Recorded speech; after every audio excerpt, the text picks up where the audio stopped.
الحمد لله رب العالمين والعاقبة للمتقين والصلاة والسلام على سيد الأنبياء والمرسلين وعلى آله وأصحابه أجمعين.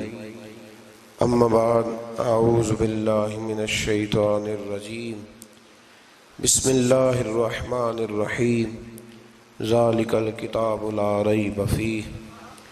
صدق اللہ العظیم وصدق رسولہ النبی الکریم. ان اللہ وملائکتہ یصلون علی النبی یا ایہا الذین آمنوا صلوا علیہ وسلموا تسلیما. الصلاۃ والسلام علیک یا سیدی یا رسول اللہ وعلى آلك وأصحابك يا سيدي يا حبيب الله. اللهم صل على سيدنا ومولانا محمد معدن الجود والکرم وآلہ وصحبہ وبارک وسلم. تمام تعریفیں حمد و ثنا اللہ تعالیٰ جل مجدہ الکریم کے لیے، اور ہر قسم کے درود و سلام نبی رحمت صلی اللہ تعالیٰ علیہ وسلم کی ذات والا صفات کے لیے حمد و صلات کے بعد، عزیز دوستو، قرآن مجید کی دو قسم کی ترتیبیں ہیں. ایک قرآن مجید کی ترتیب وہ ہے کہ جس ترتیب سے قرآن مجید نازل ہوا، اور ایک وہ ترتیب ہے جس ترتیب سے نبی کریم علیہ السلام نے، حضور کے صحابہ نے حضور کی تعلیمات کی روشنی میں قرآن پاک کو جمع فرمایا. ایک ترتیب نزولی کہلاتی ہے، ایک ترتیب توقیفی کہلاتی ہے. جس ترتیب سے اسے جمع کیا گیا، نزول کے اعتبار سے قرآن مجید کی سب سے پہلی سورہ مبارکہ سورہ اقرا ہے. اس کی ابتدائی آیات نازل ہوئیں، اور ترتیب کے لحاظ سے جو مصحف کے اندر قرآن پاک میں ترتیب ہے، اس لحاظ سے قرآن مجید کی پہلی سورہ کا نام سورہ فاتحہ ہے. اور نبی کریم علیہ السلام نے فرمایا یہ سورہ فاتحہ اتنی شاندار ہے کہ ایسے کلمات کسی اور امت کو نہیں ملے جیسے اللہ نے سورہ فاتحہ میں ہمیں عطا فرمائے ہیں. قرآن پاک میں دو قسم کی صورتیں، ایک تو یہ میں نے عرض کر دی اس کی ترتیب، اسی طرح دو قسم کی صورتیں، کچھ مکی صورتیں ہیں اور کچھ مدنی صورتیں ہیں. ہمارے طالب علم اکثر اسکولوں اور کالجوں میں یہ سمجھتے ہیں کہ جو مکے میں نازل ہوئی وہ مکی ہیں، جو مدینے میں نازل ہوئی وہ مدنی ہیں. حالانکہ ایسا نہیں ہے. جو ہجرت سے پہلے نازل ہوئی وہ مکی ہیں، اور جو ہجرت کے بعد نازل ہوئی وہ مدنی ہیں. وہ آیت اگر بدر میں بھی نازل ہو نا، کچھ قرآن مجید کی آیات مختلف مقامات پر بھی نازل ہوئی ہیں. مختلف مقامات پر حضور بدر میں تھے تو وہاں بھی قرآن مجید نازل ہوا. نبی کریم علیہ الصلوۃ والسلام احد میں تھے تو وہاں بھی قرآن پاک نازل ہوا. تو ترتیب یہ کی جائے گی کہ جو صورتیں ہجرت سے پہلے نازل ہوئیں وہ مکی ہیں، اور جو ہجرت کے بعد نازل ہوئیں وہ مدنی ہیں. سورہ فاتحہ کا آغاز اور قرآن مجید کی ہر سورت کا آغاز سوائے سورہ توبہ کے بسم اللہ شریف سے ہوتا ہے. اور نبی کریم علیہ الصلوۃ والسلام نے اتنا زور دیا کہ حضور فرمانے لگے دروازہ بند کرنے سے پہلے بھی بسم اللہ شریف پڑھا کرو، اور برتن ڈھانپنے سے پہلے بھی بسم اللہ شریف پڑھا کرو. نبی پاک علیہ السلام نے ہر جائز اور مستحسن کام سے قبل بسم اللہ شریف پڑھنے کا حکم دیا. بسم اللہ کے مفاہیم کیا ہیں؟ فرمایا بسم اللہ الرحمن الرحیم، اللہ کے نام سے شروع جو بڑا ہی مہربان نہایت رحم کرنے والا ہے. باقی ترجمہ کرنے والوں نے کہا کہ شروع اللہ کے نام سے، تو اعلیٰ حضرت فرمانے لگے کہ پھر تو شروع سے ہو گیا، پھر تو شروع سے ہو گیا. تو حضور پھر کیا ترجمہ کریں؟ فرمانے لگے یہ ترجمہ نہ کرو کہ شروع اللہ کے نام سے، بلکہ ترجمہ یہ کرو کہ اللہ کے نام سے شروع. یہ دیکھیں نا، سوچ ہے نا بزرگوں کی، اللہ کے نام سے، تاکہ واقعی اللہ کے نام سے شروع ہو. پھر ارشاد فرمایا الحمدللہ رب العالمین، تمام تعریفیں اللہ کے لیے جو تمام جہانوں کو پالنے والا ہے. جب انسان کو تھوڑا سا ترجمہ آتا ہو نا، اس کی تھوڑی توجہ ہو، اسے نماز پڑھنے کا بھی بڑا ہی مزہ آتا ہے. نبی کریم علیہ السلام فرماتے ہیں، رب فرماتا ہے یہ سورہ فاتحہ میرے اور میرے بندے کے درمیان آدھی آدھی ہے. آدھی میری ہے آدھی میرے بندے کی ہے. جب وہ کہتا ہے نا مالک یوم الدین تو یہاں تک وہ میری تعریف کرتا ہے. ایاک نعبد و ایاک نستعین تک پہنچتا ہے تو اب میرا اور اس کا آدھا آدھا کام شروع ہو جاتا ہے. پھر آگے میرا بندہ جب مجھ سے دعا مانگتا ہے تو یہ اس کے الفاظ ہیں جو میں اپنے فضل سے قبول فرمایا کرتا ہوں. تو ارشاد فرمایا تمام تعریفیں اللہ کے لیے جو تمام جہانوں کا پالنے والا ہے. الرحمن الرحیم، بڑا ہی مہربان ہے نہایت. یہ رحمان مبالغے کا صیغہ ہے، یعنی اتنا رحم کرنے والا کہ جتنا کوئی اور رحم نہ کر سکے. اس لیے اللہ ہی رحمان ہو سکتا ہے، بندہ کوئی رحمان نہیں ہو سکتا.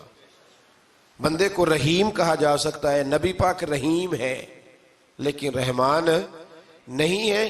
اس لیے کسی بھی انسان کا نام رحمان نہیں ہو سکتا.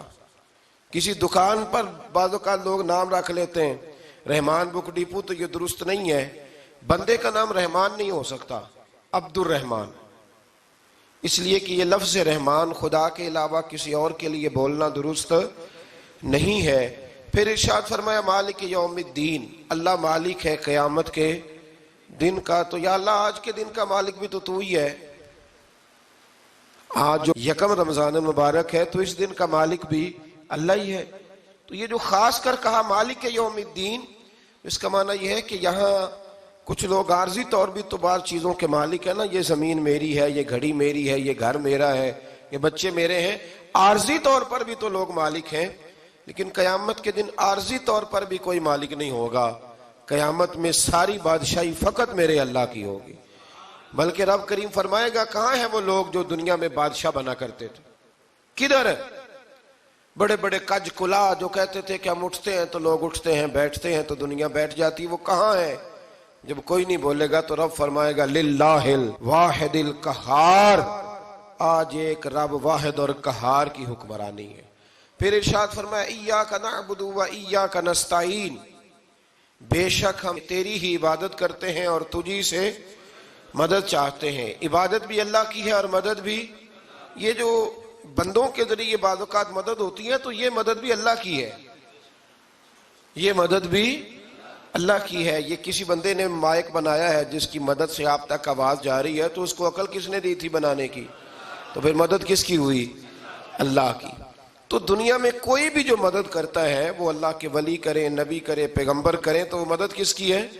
اللہ کی. اس لیے کہ وہ ذاتی طور پر کچھ بھی نہیں کر سکتے. اگر اللہ انہیں توفیق نہ دے وہ کسی کی مدد نہیں کر سکتے. تو ایاک نعبد و ایاک نستعین، ہم تیری ہی عبادت کرتے ہیں، تجھی سے مدد چاہتے ہیں. اہدنا الصراط المستقیم، اے اللہ ہمیں سیدھا راستہ دکھا.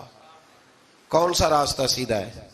کون سا راستہ سیدھا ہے؟ تو اللہ نے خود ہی فرمایا ایسے ہی نہ بھٹک جانا، راستہ سیدھا وہ ہے صراط الذین انعمت علیہم، ان لوگوں کا راستہ سیدھا ہے جن پر اللہ نے انعام فرمایا ہے. اور وہ کون ہے؟ قرآن مجید نے خود فرمایا انعم اللہ علیہم من النبیین والصدیقین والشہداء والصالحین. وہ نبی ہیں، صدیق ہیں، شہید ہیں اور نیک لوگ ہیں. فرمایا اپنی مرضی کے راستے پہ چلو گے تو بھٹک جاؤ گے. رب کی بارگاہ میں سوال کرنا کہ وہ تمہیں نبیوں کے، صدیقوں کے، شہیدوں کے اور نیک لوگوں کے راستے پہ چلائے. غیر المغضوب علیہم ولا الضالین، نہ ان لوگوں کے راستے پہ چلا جن پر تیرا غضب ہوا، اور نہ ان کے راستے پہ چلا جن پر تو ناراض ہوا، جنہیں تو نے گمراہ کیا. ان لوگوں کے راستے پہ نہ چلا بلکہ ان لوگوں کے راستے پہ چلا جن پر تیرا انعام ہوا. یہ جو لوگ ہیں نا مغضوب علیہم ولا الضالین، ایک گروہ یہودیوں کا ہے اور ایک عیسائیوں کا ہے. کہا جا رہا ہے یا اللہ نہ یہودیوں کے راستے پہ چلا اور نہ عیسائیوں کے راستے پہ چلا، ہمیں تو ابو بکر صدیق کے راستے پہ چلا، ہمیں تو عمر فاروق کے راستے پہ چلا، عثمان غنی، مولا علی اور جناب ابو ہریرہ کے راستے پہ چلا. اب یہ سورہ فاتحہ کا تو میں نے مکمل ترجمہ عرض کیا. سورہ بقرہ یہ قرآن مجید کی سب سے بڑی سورہ ہے. ایک حدیث اس کی فضیلت پہ سن لے. نبی کریم علیہ السلام نے فرمایا جس گھر میں سورۃ بقرہ پڑھی جائے نا، فرمایا جن کیا وہاں سے تو شیطان بھی بھاگ جاتا ہے. سورہ بقرہ گھروں میں پڑھیں، یہ سب سے بڑا تعویذ ہے. اگر گھر میں جنات ہوں، کوئی آسیب ہوں، اور یہ وہ والا تعویذ ہے جو مدینے والے رسول نے عطا فرمایا ہے. یہ سب سے بڑی سورہ ہے. مفسرین فرماتے ہیں اگر کوئی استدلال کی قوت رکھتا ہو تو ایک 100 چیز کا اللہ نے حکم دیا ہے، بلکہ امام اعظم فرماتے ہیں 100 تھوڑی ہے، میری نظر سے پڑھو تو 1000 چیزوں کا حکم دیا ہے، 1000 سے منع کیا ہے، اور 1000 قسم کی نصیحتیں اللہ کریم نے سورہ بقرہ کے اندر فرمائی ہیں. اس سورہ مبارکہ کا جو پہلا رکوع ہے نا، اس میں جو سب سے پہلی آیت ہے وہ ہے الف لام میم. ان کو کہتے ہیں حروف مقطعات. پہلا لفظ ہی جب کوئی قرآن مجید کا پڑھتا ہے نا، بہت بڑا عالم فاضل، بہت بڑا محدث، تو اسے یہ کہنا پڑتا ہے کہ میں نہیں جانتا، اللہ جانتا ہے یا اللہ کا رسول جانتا ہے. الف لام میم کا معنی ہم نہیں جانتے، اللہ جانے یا اللہ کا رسول جانے، یا جس کو وہ دونوں بتا دیں وہ جانتا ہے، ورنہ یہ اللہ اور اس کے رسول کا راز ہے. یہ آگے ارشاد فرمایا ذالک الکتاب لا ریب فیہ، یہ وہ عظیم کتاب ہے جس میں شک کی کوئی گنجائش نہیں ہے. ھدی للمتقین، یہ ہدایت ہے پرہیزگاروں کے لیے. سوال یہ ہوتا تھا کہ یا اللہ جو متقی پرہیزگار ہیں وہ تو پہلے ہی ہدایت پہ ہیں، تو قرآن بھی اگر انہیں ہدایت دے گا تو پھر جو گناہگار ہیں ان کی ہدایت کہاں ہے؟ تو اس آیہ مقدسہ کا معنی مفسرین نے یہ بیان فرمایا ہے کہ مطلب اس کا یہ ہے کہ قرآن ہدایت دیتا سب کو ہے، لیکن اس سے ہدایت حاصل متقی لوگ کرتے ہیں. بارش برستی ہے نا سب جگہوں پہ، لیکن اگر کسی نے فرش کرایا ہو، ٹائلیں لگوائی ہو، تو وہاں پھل پھول اگ سکتے ہیں، سبزہ اگ سکتا ہے. اس کے لیے زمین کا زرخیز ہونا شرط ہے. قرآن مجید سب کو ہدایت دیتا ہے، لیکن قرآن مجید سے ہدایت لیتے وہ ہیں جنہیں اللہ نے تقوی والا دل عطا فرمایا ہے، ڈرنے والا دل دیا. آگے جو آیات ہیں نا 5، ان میں اللہ تبارک و تعالی نے متقی لوگوں کی فضیلت بیان کی ہے، نشانیاں بیان کی ہیں کہ وہ کون ہوتے ہیں. ان میں پہلا ارشاد فرمایا کہ متقی وہ ہوتا ہے جو غیب پہ ایمان لے آتا ہے، اس چکر میں نہیں پڑتا کہ آنکھوں سے دیکھوں گا تو مانوں گا. اور دوسرا فرمایا متقی وہ ہوتا ہے جو نماز قائم کرتا ہے اور اللہ کے دیے ہوئے رزق سے اللہ کے راستے میں خرچ کرتا ہے. اور تیسرا فرمایا متقی وہ ہوتے ہیں کہ محبوب جو قرآن ہم نے آپ پہ نازل کیا اس پر بھی ایمان لاتے ہیں، اور جو آپ سے پہلے نازل کیا گیا اس پر بھی ایمان لاتے ہیں، یعنی تورات کو، زبور کو، انجیل کو، اس کو بھی وہ مانتے ہیں. اور پھر اللہ کریم نے فرمایا اولئک علی ھدی من ربہم واولئک ھم المفلحون. یہ جو لوگ ہیں نا غیب پر ایمان لانے والے، نماز پڑھنے والے، زکوٰۃ دینے والے، پچھلی کتابوں کو بھی ماننے والے، نبیوں کو بھی ماننے والے، اور رسول پاک پر ایمان لانے والے، فرمایا یہ وہ لوگ ہیں جو اللہ کی طرف سے ہدایت پر ہیں، اور یہ وہ لوگ ہیں جو دنیا میں بھی کامیاب ہو جائیں گے اور آخرت میں بھی کامیاب ہو جائیں گے. پھر آگے نا اللہ تبارک و تعالی نے کفار کا ذکر فرمایا ہے 3 آیات کے اندر. مومن کے بعد دوسرا درجہ کس کا ہے ذکر میں؟ کافر کا. پہلے بات ہوئی 5 آیات میں مومنوں کی، اب 3 آیات میں ذکر کیا گیا پکے کافروں کا. مومن وہ ہوتا ہے زبان سے بھی اللہ اور اس کے رسول کو مانے، ان کی لائی ہوئی چیزوں کو مانے اور دل سے بھی تسلیم کرے. اور کافر وہ ہوتا ہے کہ جو نہ زبان سے مانتا ہے اور نہ ہی دل سے تسلیم کرتا ہے. پھر اللہ تبارک و تعالیٰ نے 13 آیات کے اندر 3 آیتوں میں کافروں کا ذکر کیا، اور 13 آیات کے اندر پھر منافقین کا ذکر فرمایا ہے. منافق اس کو کہتے ہیں، منافق اس کو کہتے ہیں جو زبان سے تو دعوے اونچے اونچے کرتا ہے ایمان کے، لیکن اس کے دل میں ایمان موجود نہیں ہوتا. آپ حیران ہوں گے، یہیں پہ بات کو ذرا غور سے سمجھیں کہ مومنوں کا ذکر 5 آیات میں اور کفار کا 3 آیات میں، پکے کفار کا. اور منافقین کے لیے اللہ نے اگلے ہی رکوع میں 13 آیات بیان فرمائی. 13. یہ خطرناک گروہ ہے منافقین کا، یہ خوفناک لوگ ہیں. یہ وہ چھپی ہوئی بیماری ہے کہ جس کو پکڑنا تھوڑا مشکل ہے. کچھ بیماریوں کو ڈاکٹر کہتے ہیں نا یہ خاموش قاتل ہے، قتل کر دیتی ہے پر پتہ نہیں لگنے دیتی. اسی طرح منافقین کا ٹولہ ہے. قرآن مجید کہتا ہے ان منافقین کے بارے میں وَمِنَ النَّاسِ مَن يَقُولُ آمَنَّا بِاللَّهِ وَبِالْيَوْمِ الْآخِرِ وَمَا هُمْ بِمُؤْمِنِينَ. اے محبوب کچھ لوگ کہتے ہیں ہم اللہ اور آخرت پر ایمان لائے، لیکن وہ ایمان لانے والے نہیں ہیں. تو جب رب کہتا ہے نہیں ہے، آج کسی کو کہہ دیا جائے نا کہ وہ بندہ جھوٹا کلمہ پڑھتا ہے، اس کی باتیں نہیں بتاتے، تو کہتے ہو آپ ایک کلمہ گو کو برا کہہ رہے ہیں. تو یہاں تو اللہ ان کے کلمے کا بھی اعلان فرما رہا ہے اور ان کے نفاق کا بھی اعلان 13 آیات میں. اور رب فرماتا ہے یخادعون اللہ والذین آمنوا وما یخدعون الا انفسهم وما یشعرون. فرمایا وہ اللہ کو دھوکہ دینا چاہتے ہیں مومنوں کو، حالانکہ نہیں دھوکہ دیتے مگر اپنی ہی جانوں کو، انہیں شعور ہی نہیں. اللہ تبارک و تعالیٰ نے 13 آیات کے اندر مکہ مکرمہ میں منافق کوئی نہیں تھا جب تک حضور نے ہجرت نہیں کی تھی. کیوں؟ اس لیے کہ وہاں جو کلمہ پڑھتا تھا اسے مار کھانی پڑتی تھی. تو کسی کو کیا مصیبت پڑی تھی جھوٹا کلمہ پڑھ کے مار کھائے. مدینے میں جب اسلامی حکومت قائم ہو گئی نا تو کچھ لوگوں نے اسلامی حکومت سے فائدہ لینے کے لیے جھوٹے موٹے کلمے پڑھ لیے، اندر کفر رکھتے تھے، اوپر سے اظہار اسلام کرتے تھے. تو رب فرماتا ہے کہ ان کا یہ ایمان قابل قبول نہیں ہے.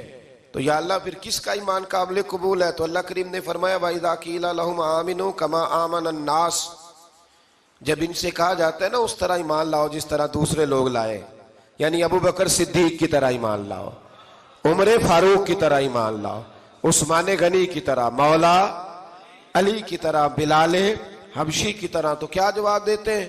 قالوا انؤمن كما آمن السفهاء، کیا اس طرح ایمان لائیں جس طرح یہ بیوقوف ایمان لائے؟ الا انہم هم السفهاء، اللہ فرماتا ہے خبردار بے شک وہی بیوقوف ہے، ولکن لا يعلمون، لیکن انہیں اس کا علم نہیں ہے.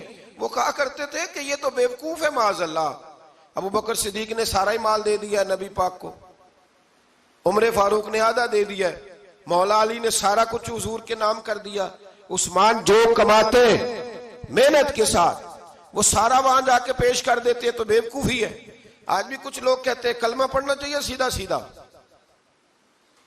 یہ کیا بات ہو گئی کیا بندہ مسیتڑ ہی ہو جائے؟ کاروبار بھی تو کرنا ہے نا، نماز روزہ بھی، تو بیوقوفی ہے.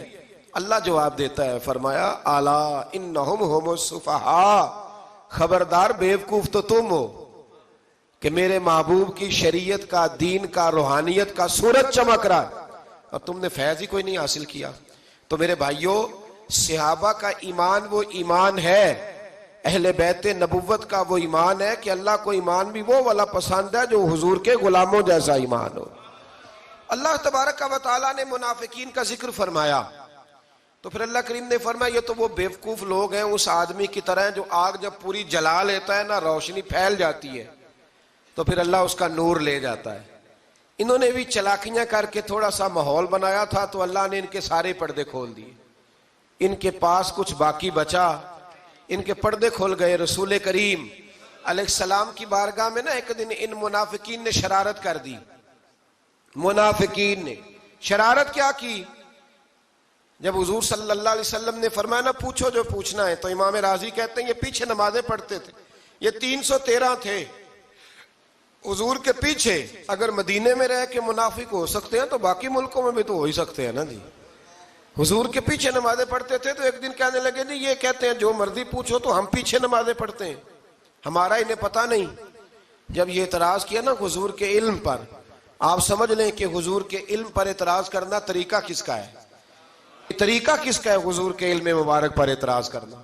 کہنے لگے پیچھے نمازیں پڑھتے انہیں پتہ ہی نہیں. جب یہ کہا تو اللہ کے رسول نے نا، جمعے والا دن تھا، حضور نے فرمایا میرے علم پر اعتراض کرتے ہو؟ 70 بندے نام لے کر اور ولدیتیں لے کر، بلکہ بہت سارے ایسے تھے جنہیں کنفرم ہو گیا کہ ولدیت اصل میں ہے کیا، انہیں طے ہو گیا. حضور کے بے ادب کے لیے یہ طے کرنا بھی مشکل ہوتا ہے نا. طے ہو گیا کہ ولدیت ہے کیا. 70 بندے نام لے کے حضور نے مسجد نبوی سے نکال دیے. فرمایا یا فلاں بن فلاں قم فخرج فإنک منافق، او فلاں کے بیٹے فلاں کھڑا ہو جا، نکل جا، تو منافق ہے. حضور نے 70 بندے نکال دیے. اب 70 بندے اکٹھے گلی میں نکلیں تو رش تو پڑ جاتا ہے نا. حضرت عمر فاروق لیٹ ہو گئے، جمعے میں آ رہے تھے. ان کو جاتے ہوئے دیکھا تو عمر فاروق فرمانے لگے جمعہ ہو گیا ہے. بھئی 70 بندے نکل آئے باہر، جمعہ ہو گیا ہے. تو ایک منافق کہنے لگا تھا کہ نہیں حضور نے نکال دیا. تو عبداللہ بن ابی سلول جو ان کا سربراہ تھا نا، وہ کہنے لگا چپ کر. حضرت عمر سے کہنے لگا ہاں جی ہو گیا ہے. وہ بھی کہنے لگا تھا نہیں ہوا، ہمیں نکال دیا گیا. تو یہ سردار بولا، کہنے لگا ہو گیا ہو گیا. حضرت عمر کہنے لگے چلو جمعہ ہو گیا تو جا کے اندر حضور کی زیارت ہی کر لیتا ہوں، لیٹ تو ہو ہی گیا ہوں۔ حضرت عمر اندر چلے گئے تو پیچھے سے وہ منافقین اپنے سردار سے کہنے لگے کہ 2 منٹ میں عمر کو پتہ چل جائے گا کہ تم نے جھوٹ بولا ہے۔ عمر کو جا کے پتہ چل جائے، کہنے لگا بڑے پاگل ہو، میں نے تمہاری جان بچائی ہے، نبی پاک نے تو مسجد سے نکالا ہے نا۔ تو عمر کو پتہ چل جاتا نا منافق ہیں، تو ابو بکر بھی مسجد میں تھے، علی بھی مسجد میں تھے، عثمان بھی مسجد میں تھے، بچانے والا ہی کوئی نہیں تھا۔ عمر نے تلوار لے کے تو دنیا سے نکال دینا تھا، تو میں نے جان بچائی ہے، اب جائیں گے نا اندر تو حضور ٹھنڈا کر دیں گے، فرمائیں گے چلو میں نے نکال جو دیا ہے۔ تو یہ وہ منافقین کی جماعت ہے۔ دوسرے سے تیسرے رکوع میں نا اللہ تعالیٰ نے انسان کو یاد کرایا ہے کہ تو نے عبادت اپنے رب کی کرنی ہے، اور فرمایا رب تمہارا وہ ہے جس نے تمہارے لیے زمین کو فرش بنایا ہے، آسمان کو چھت بنایا ہے، اور آسمان سے پانی برسا کے تو زمین سے پھل اگائے ہیں، رزق لکم، وہ بھی تیرے کھانے کے لیے اگائے ہیں۔ وہ جو آسمان سے بارش برسا کے زمین سے سبز اور پھل اگائے ہیں تو وہ بھی تیرے لیے۔ جب سارا کچھ تیرے لیے بنایا تو بھی تو عبادت کرنا اپنے رب کی، پھر کسی کو اس کا شریک نہ ٹھہرا۔ ایک چیلنج بھی کیا قرآن مجید نے اس رکوع کے اندر۔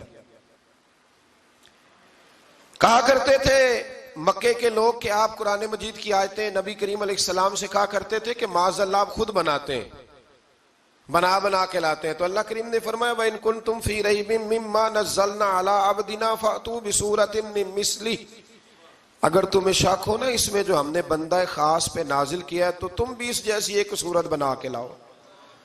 پڑھے لکھے تو تم بھی ہو نا، مکے میں تم بھی رہتے ہو، تو ایک صورت بنا کے لاؤ۔ قرآن مجید ہم سے چھینا گیا ہے سازش کے تحت، اس لیے کہ جس قوم کو قرآن آ جاتا ہے نا پھر کوئی کافر اس کا مقابلہ نہیں کر سکتا۔ دیکھیں نا اگر کافروں کے پاس جواب ہوتا قرآن پاک کا تو بدر اور احد میں نا کوئی آیت بنا کے لاتے قرآن کے مقابلے کی، تلواریں لے کے نہ آتے، ان کے پاس جواب ہی نہیں تھا۔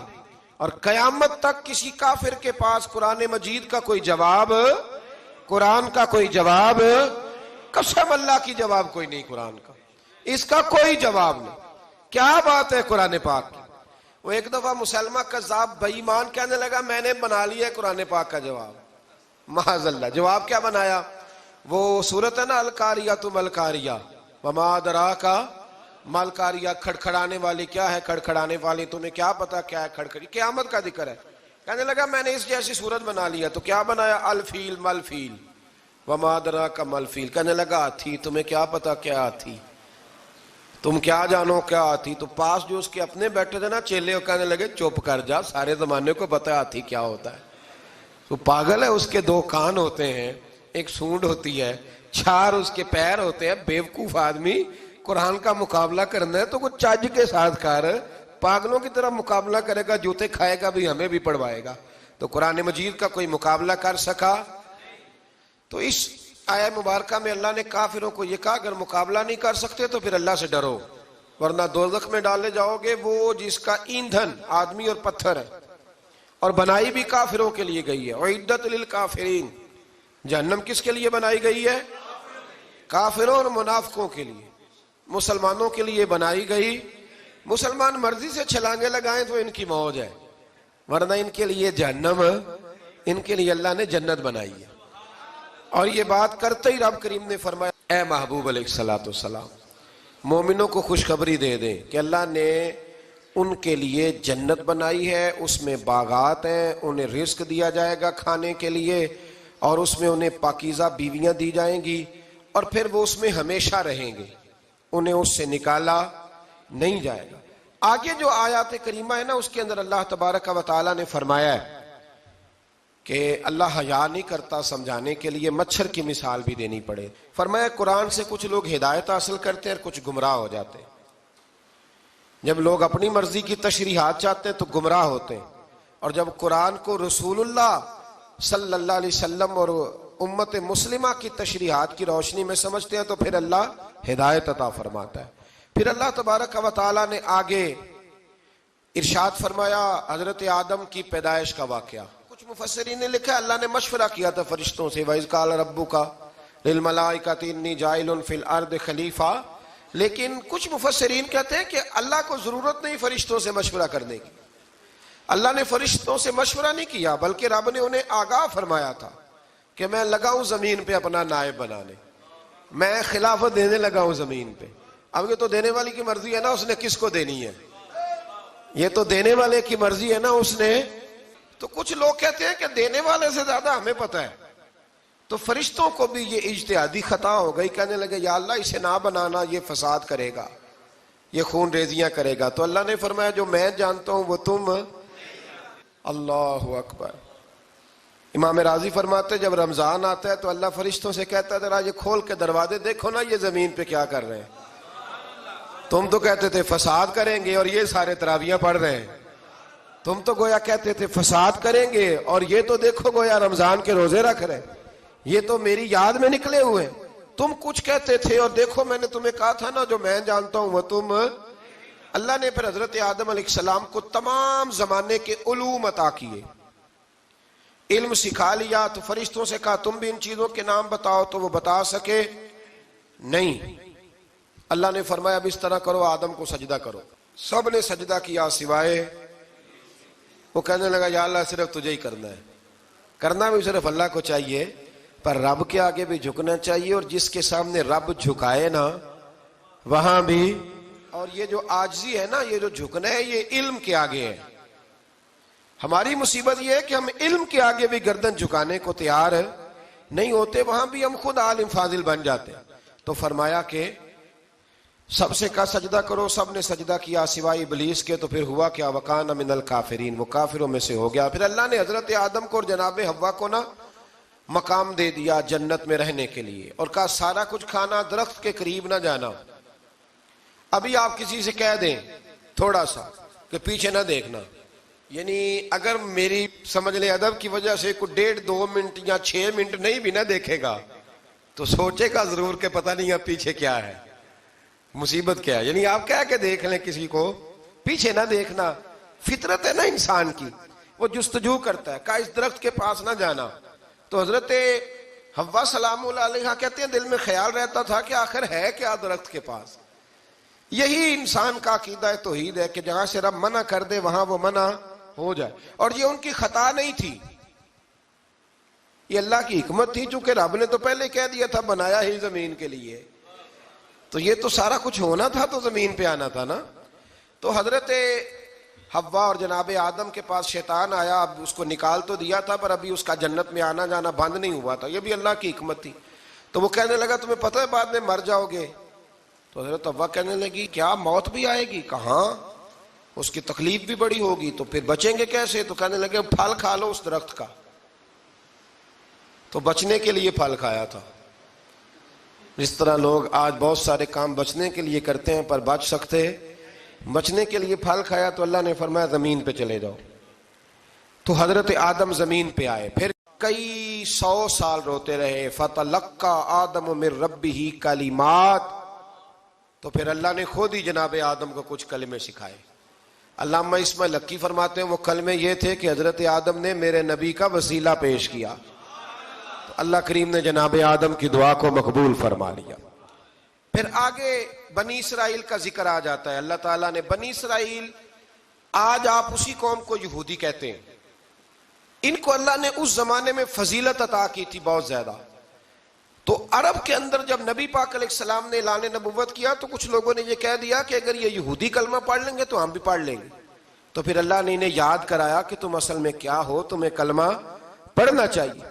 تو اہل یہود کا تذکرہ کرتے کرتے رب کریم نے ایک بات یہ بھی ارشاد فرمائی کہ تم لوگوں کو تو کہتے رہے ہو کہ وہ نبی آنے والے ہیں، وہ نبی آنے والے ہیں، اور جب آ گئے ہیں تو ماننے کو تیار نہیں ہو. تو فرمایا تأمرون الناس بالبر وتنسون انفسکم وانتم تتلون الکتاب، لوگوں کو بھلائی کا حکم دیتے ہو اور اپنے آپ کو بھول جاتے ہو. افلا تعقلون، تمہیں عقل نہیں؟ پھر اللہ نے انہیں یہ بھی یاد کرایا کہ یاد کرو وہ زمانہ کہ جب فرعون نے خواب دیکھ لیا تھا کہ کوئی بچہ اس کی سلطنت کو تباہ کرے گا، تو پھر اس نے تمہارے بچوں کو ذبح کرانا شروع کیا اور تمہاری بیٹیوں کو چھوڑتا تھا. فرمایا یہ بھی تو تم نے دیکھا، میں نے تمہیں پھر تم سے کہا جہاد کرو قوم عمالقہ کے خلاف، تو مقام طیہ میں جا کے یہ لوگ کہنے لگے ہم سے جہاد نہیں ہوتا. اللہ نے انہیں ایک میدان میں قید کر دیا. بڑی دلچسپ بات. قید تو لوگ ہوتے ہیں نا چار دیواری میں, تو اللہ نے بنی اسرائیل والوں کو جب انہوں نے کہا جہاد نہیں کریں گے تو اللہ نے میدان میں قید کر دیا. میدان میں. یہ یاد رکھیں, جب انسان اللہ کی نافرمانی کرتا ہے تو اسے ایسی قید ملتی ہے جس کا اس نے تصور بھی نہیں کیا ہوتا. ایک میدان ہے مقام طیہ, قید ہو گئے. سارا دن سفر کرتے تھے, سارا دن. تو رات کو تھک کے سوتے تھے, صبح اٹھتے تھے نا جب, تو وہیں ہوتے تھے جہاں کل صبح چلے تھے. تو رب جب کسی کو قیدی بناتا ہے تو اسے زنجیروں کی, سلاخوں کی ضرورت. دعا فرمائے اللہ تبارک و تعالی غموں سے نجات عطا فرمائے. یہ دعا فرمائے. ایسی قید دیتا ہے کہ جس سے پھر چھٹکارا ہو سکتا. تو بنی اسرائیل کا بہت زیادہ تذکرہ اس پارے میں اللہ تبارک و تعالی نے پھر بیان کیا, اور پھر کہا کہ انہیں جو حکم دیا جاتا تھا یہ اس کی سرتابی کرتے تھے. پھر اللہ نے ان پر ذلت نازل کر دی اور یہ ہمیشہ اس کا شکار رہے. قوم سبت کا ذکر فرمایا اللہ نے. ہفتے والے دن کچھ لوگ نافرمانی کرتے تھے. ہمارے بھی ہیلے بہانے ہیں نا آج کل کاروبار میں. تو اسی سپارے کی آیت نمبر 65 کے اندر اللہ تعالیٰ نے حضرت داؤد کی قوم کا ذکر کیا کہ اللہ نے انہیں حکم دیا تھا کہ ہفتے والے دن مچھلیاں نہیں پکڑنی. تو وہ کہتے تھے چلو ہاتھ لگا کے نہیں پکڑنی, ہاتھ لگا کے. وہ ہمارے لوگ ہیلے بہانے تلاش کر لیتے ہیں نا. وہ بڑے جناب انشورنس والا آ گیا, اب وہ بینک والا آ گیا, وہ فلانے صاحب آ گئے, وہ تروڑ مروڑ کے کہانیاں باتیں, اور پھر ہمیں بھی رستے مل جاتے ہیں بچنے کے. مفتی صاحب نے کہہ دیا تھا, ایک مولانا سے میں نے ان کو کہا ہفتے والے دن مچھلیاں نہیں پکڑنی. کا نہیں پکڑتے, چھوٹے چھوٹے حوض بنا لیے. تو مچھلیاں زیادہ آتی تھی اس دن, یہ بھی اللہ کی قدرت تھی. نماز کے وقت گاہک زیادہ آتے ہیں, یہ اس کی قدرت ہوتی ہے. تو وہ مچھلیاں حوض میں جمع ہو جاتی ہیں. یوں سمجھ لیں کہ جال انہوں نے لگا لیے ہوئے تھے, تو جال میں وہ پھنستی رہتی تھی, حوضوں میں آتی رہتی تھی. ہفتے کو نہیں پکڑتے تھے, اتوار کو پکڑ لیتے تھے. تو پھر اللہ نے انہیں سزا دی. فرمایا تماشے کرتے ہو اللہ کے حکم کے ساتھ. کیا سزا دی؟ فَقُلْنَا لَهُمْ كُونُوا قِرَادَةً خَاسِئِينَ. فرمایا بندر بن جاؤ دھتکارے ہوئے. جو رزق حرام طریقے سے کماتے تھے رب انہیں بندر بنا دیتا تھا. ابھی بھی میں نے دیکھے ہیں بڑے بڑے تاجر پاگلوں جیسی زندگی گزار رہے ہیں. نفسیاتی طور پہ سکون نہیں ہے, کروڑوں روپیہ پڑا ہے. کیوں؟ اس لیے کہ رب کے بتائے ہوئے طریقے کے مطابق تجارت نہیں کرتے. آگے ایک اور دلچسپ بات آ گئی. بنی اسرائیل کے اندر نا ایک شخص نے اپنے چچا کو قتل کر دیا جائیداد کے لیے. یہ دیکھیں کب سے لوگ جائیداد کے لیے قتل کرتے آ رہے ہیں.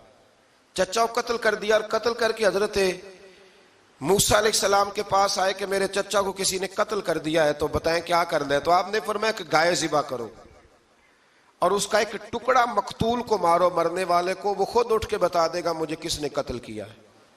اب ارادہ نہیں تھا گائے ذبح کرنے کا, تو بہانے کرنے لگے. ارادہ نہیں نہ ہوتا تو پھر کیا ہوتے ہیں, کہنے لگے گائے کس طرح کی ہو, بوڑھی ہو کہ بچی ہو, رنگ کیسا ہو, جوان ہو کہ چھوٹی ہو, حال میں ایک دفعہ چلنا سیکھ گئی ہو یا ابھی نہ سیکھی ہو. تو بتاتے گئے تو رب بھی شرطیں بیان کرتا گیا. گہرے زرد رنگ کی ہو, حال کے اندر اسے نہ چلایا گیا ہو, پانی نہ نکالا گیا ہو, نہ بچی ہو نہ جوان ہو, اس کے درمیان ہو. یہ ساری شرطیں کہاں پائی جاتی تھیں؟ حضرت موسیٰ علیہ السلام کی قوم کا ایک شخص تھا جو اللہ کا ولی تھا. وہ جب انتقال کرنے لگا نا, اللہ اکبر, دیکھو رب ولیوں کی اولادوں پر بھی کتنا فضل فرماتا ہے. وہ جب انتقال کرنے لگا تو ایک اس کے پاس چھوٹی سی بچیا تھی, گائے کی بچی. اس نے جنگل میں چھوڑ دی. کہنے لگا یا اللہ میں تیرے نام پہ چھوڑتا ہوں, میرا بچہ جوان ہو جائے تو اسے دے دینا, اور تو سرمایہ ہی کوئی نہیں. بچہ بڑا ہوا تو بچہ بھی بڑا نیک تھا, اپنی ماں کا بڑا فرما بردار تھا. اس کی ماں نے کہا بیٹا تیرے باپ نے ایک گائے چھوڑی تھی. تو بچہ جنگل میں گیا اور جا کے کہنے لگا اے اللہ میری گائے مجھ سے ملا دے. تو رب کریم نے وہ گائے واپس کر دی. وہ گائے گھر لے آیا. اب وہ کہنے لگا اماں بیچ دوں, تو اماں کہنے لگی بیٹا میرے پوچھے بغیر نہ بیچنا. کئی دفعہ گاہک لگے, پر اس نے کہا جب تک میری اماں نہ کہے گی میں بیچوں گا. ادھر بنی اسرائیل والے شرطیں جتنی گائے کے بارے میں پوچھ چکے تھے وہ ساری اسی گائے میں پائی جاتی تھی. تو یہ ڈھونڈتے ڈھونڈتے وہاں پہنچ گئے. تو کہنے لگے گائے چاہیے، تو اس نے کہا بھی تمہاری مرضی سے نہیں، قیمت میری مرضی کی۔ ایک مفسر نے تو یہاں تک لکھا ہے کہ اس نے کہا گائے ذبح کر کے نا، تو جتنا گائے کے اندر گوشت ہوگا نا اتنا ہی کھال کے اندر تم مجھے مال بھر کے دو گے، اتنے ہی سکے بھر کے دو گے، اتنی اشرفیاں بھر کے دو گے تو پھر تمہیں گائے دوں گا۔ تو پھر یہ گائے انہیں ملی اور یہ گائے لے کر کے آئے۔ زیادہ سوالات نہ کرتے تو زیادہ الجھتے نہ۔ ہم بھی دین کے معاملے میں بڑے سوال جواب کرتے ہیں، اتنا سوال کریں جتنی اس کی ضرورت ہے۔ ان لوگوں نے سوالات زیادہ کیے تو پھر الجھ زیادہ گئے۔ تو میرے بھائی اس کا ذکر بھی اللہ تبارک و تعالیٰ نے پہلے پارے کے اندر بیان فرمایا۔ پھر اللہ کریم نے فرمایا کہ کچھ ایسے لوگ بھی ہیں یہودیوں میں سے جن کا دعویٰ ہو گیا ہے کہ ہم اللہ کے بڑے پیارے ہیں۔ فرمایا یہ صرف ان کے منہ کی باتیں ہیں، یہ تو قیامت میں پتہ چلے گا نا کہ اللہ کا پیار کس کے ساتھ زیادہ ہے۔ اور پھر یہ بھی یہودیوں نے دعویٰ کیا ہے، اسی پارے میں اللہ فرماتے ہیں کہ ان کا دعویٰ ہے کہ ہم اللہ کے بڑے پیارے ہیں، جنت میں ہم ہی جائیں گے۔ تو اللہ فرماتے ہیں پھر مرنے کی دعا تو کرو، جنت میں تو مر کے جانا ہے نا۔ لیکن رب فرماتے ہیں یہ کبھی مرنے کی دعا نہیں کریں گے، اس لیے کہ انہیں پتہ ہے کہ ہم نے آخرت کے لیے کیا بھیجا۔ لیکن جی پہلا حکم آ گیا یا ایھا الذین آمنوا کہہ کے، پہلی آیت قرآن پاک کی پہلے سپارے میں پہلی آیت جس میں اللہ نے کہا یا ایھا الذین آمنوا، تو پہلا حکم آمنوا کہہ کے آیت نمبر 104 میں جو اللہ نے حکم دیا ہے نا وہ نبی پاک کی تعظیم کا حکم ہے۔ پہلا حکم ہی اللہ نے حضور کی عزت اور ناموس کا ارشاد فرمایا۔ پہلا اس ترتیب کے لحاظ سے وہ ہوا یہ کہ جب نبی پاک کو بات ارشاد کرتے تو صحابہ کرام اٹھ کے عرض کرتے رائینا یا رسول اللہ، حضور سمجھ نہیں آئی ذرا رعایت کر دے۔ تو یہودیوں کی عبرانی زبان کے اندر نہ ذرا کھینچ کے پڑھتے تھے رائینا، تو اس کا معنی بنتا تھا معاذ اللہ اے ہمارے چرواہے، بکریاں چرانے والے کو بھی وہ رائینا کہتے تھے۔ تو جب صحابہ یہ کہنے لگے تو اللہ نے منع ہی کر دیا، فرمایا میرے محبوب کے غلاموں اس لفظ کے پیچھے چھپ کے لوگ میرے نبی کی بے ادبی کر جاتے ہیں، تو جس لفظ کا کوئی ایک معنی بے ادبی والا بنتا ہو وہ لفظ بھی میرے نبی کے لیے نہ کہو، لفظ وہ والے کہو جس میں کوئی بے ادبی کا معنی نکلے نہ۔ یہاں لوگوں نے بڑے بڑے لفظ نہیں بول دیے، پھر کہتے میرا مطلب یہ تھا، میرا مطلب وہ تھا، تو تو نے وہ لفظ بولا کیوں جس کا کوئی غلط مطلب بھی نکل سکتا تھا۔ اللہ نے فرمایا یا ایھا الذین آمنوا لا تقولوا رائینا، اے ایمان والو رائینا کہو ہی نہ۔ تو یا اللہ کیا کہیں؟ فرمایا وقولوا انظرنا، تم کہو یا رسول اللہ ایک نظر فرمائیے، انداز دیکھیے، انظرنا ایک نظر۔ تو ہمارے بزرگ تو پہلے ہی بڑے پیار والوں نے کہہ دیا یا رسول اللہ انظر حالنا۔ کہتے کہاں سے لاتے ہو جملے؟ میں نے کہا اللہ کی کتاب سے۔ یا رسول اللہ انظر حالنا یا حبیب اللہ اسمع قالا، تو تم کہو انظرنا، محبوب نظر کرم کرے، واسمعوا، اور کیا ضرورت ہے دوبارہ پوچھنے کی؟ اللہ کہتا ہے پہلے ہی دھیان سے سنا کرو، پہلے ہی واسمعوا، پہلے ہی احتیاط سے سنو، وللکافرین عذاب علیم، اور کافروں کے لیے دردناک عذاب ہے۔ لے جی اسی پارے میں اللہ تبارک و تعالیٰ نے پھر اہل یہود کا ذکر کیا۔ تو یہود کہنے لگے کہ ہم حضرت ابراہیم کے ماننے والے ہیں، تو اللہ کریم نے وہ بھی ذکر کیا کہ میں نے تو ابراہیم کو آزمایا ہے، وَإِذِ ابْتَلَىٰ إِبْرَاهِيمَ رَبُّهُ بِكَلِمَاتٍ فَأَتَمَّهُنَّ، ہم نے ابراہیم کو کچھ چیزوں سے آزمایا ہے، وہ ہماری آزمائش پہ پورے اترے۔ قَالَ إِنِّي جَاعِلُكَ لِلنَّاسِ إِمَامًا، تو پھر ہم نے انہیں کہا کہ ہم آپ کو پوری دنیا کا امام بنائیں گے۔ وہ آزمائش کیا تھی؟ آگ میں جانا بھی آزمائش، بیٹے کا نہ ہونا بھی آزمائش، بیٹا ہوا تو پھر اسے وادی غیر ذی زرع میں چھوڑ کے آنا بھی آزمائش، بڑا ہوا تو پھر ذبح کرنا بھی آزمائش۔ فرمایا جہاں جہاں آزمایا ہے نا ابراہیم ہماری آزمائش میں پورے اترے۔ فرمایا تو مفت میں حضرت ابراہیم کی اولاد بنتے ہو اور ان کا نام لیتے اور ان کے ساتھ اپنا تعلق بناتے ہو، دیکھو تو صحیح وہ کتنی آزمائشوں سے گزرے۔ تو اس کا بھی اللہ نے اسی میں ذکر فرمایا۔ اور پھر وہ بات کرتے تھے حضرت یعقوب کی اور حضرت اسحاق کی، تو فرمایا وہ تو ہمارے اتنے خاص بندے تھے کہ وصال کے وقت بھی انہوں نے اپنی اولادوں کو نصیحت فرمائی تھی کہ اللہ کی توحید پہ قائم رہنا، اس کا ذکر بھی اللہ نے اسی پارے میں بیان فرمایا۔ اور جو حضرت ابراہیم اور جناب اسماعیل نے کعبہ تعمیر کیا تو اس کا ذکر بھی اللہ تعالیٰ نے اسی پارے میں فرمایا جب وہ کعبہ بنا رہے تھے تو کہہ رہے تھے ربنا تقبل منا، کہہ رہے تھے اے اللہ بنا ہم نے دیا ہے پر مہربانی فرما ہم سے قبول فرما لے۔ تو جو آیہ کریمہ آخر میں عرض کرنا چاہتا ہوں اس پر بھی تھوڑی توجہ فرمائیں گے تو بات بڑی نکھر کے باہر آئے گی۔ یہ 16ویں رکوع کے اندر اللہ نے پھر یہود کا اور عیسائیت کا ذکر فرمایا تو اللہ کریم نے ایک بات ارشاد فرمائی، یہودیوں کے ہاں جب کوئی بچہ پیدا ہوتا تھا پیلے رنگ کے ساتھ اس کو رنگتے تھے، یا کوئی خاص رنگ تھا ان کا، بچہ پیدا ہوتا تو اس پر وہ رنگ چڑھاتے کہ یہ جی ہمارے مذہب کا رنگ ہے۔ ہمارے ہاں بھی رسمیں ہیں نا اپنی اپنی، معاذ اللہ اپنی اپنی نہیں ہونی چاہیے، اللہ رسول کا حکم ہونا چاہیے۔ تو یہودیوں کے ہاں بچہ پیدا ہوتا تو ایک خاص رنگ چڑھاتے، عیسائیوں کے ہاں پیدا ہوتا تو وہ بھی ایک خاص رنگ چڑھاتے۔ تو مسلمانوں کے ہاں بچے پیدا ہوئے تو انہوں نے بھی توجہ کی کہ یہ کیا ہو رہا ہے، تو رب کریم نے فرمایا صبغۃ اللہ، رنگ اللہ کا ہی ہے۔ ومن احسن من اللہ صبغۃ، اور فرمایا اللہ کے رنگ سے زیادہ خوبصورت کس کا رنگ ہو سکتا ہے؟ اللہ کا رنگ کیا ہے؟ لا الہ الا اللہ محمد الرسول اللہ صلی اللہ علیہ۔ فرمایا نیلے پیلے کالے رنگ نہ چڑھاؤ، اپنے ذہن پر توحید و رسالت کا رنگ چڑھاؤ، یہ سب سے بہترین رنگ ہے۔ اگر تمہارے ذہنوں پر رب رسول کی توحید کا رنگ چڑھ گیا تو یہ وہ والا رنگ ہے، پھر تمہیں کسی اور رنگ کی طرف جانے کی ضرورت نہیں پڑے گی۔ تو فرمایا رنگ وہ پیدا کرو جو توحید کا ہے، رسالت کا ہے، اس رنگ کی توجہ کرو۔ قرآن مجید کے اس پارے میں اللہ کریم نے مختلف باتیں بیان کر کے آخری رکوع میں یہ جو رنگ کا ذکر فرمایا نا، تو یہ لگتا ہے پورے پارے کا خلاصہ ہے کہ رب کریم نے فرمایا اصل بات یہ ہے کہ تمہاری سوچوں پہ رب رسول کی توحید و رسالت کا رنگ ہونا چاہیے۔ ہر وقت بچہ پیدا ہو کوئی دنیا سے جائے تو رنگ کس کا ہونا چاہیے؟ اللہ رسول کے دین کا۔ اللہ تعالی ہمیں سمجھنے کی توفیق عطا فرمائے۔ آخر دعوانا ان الحمدللہ۔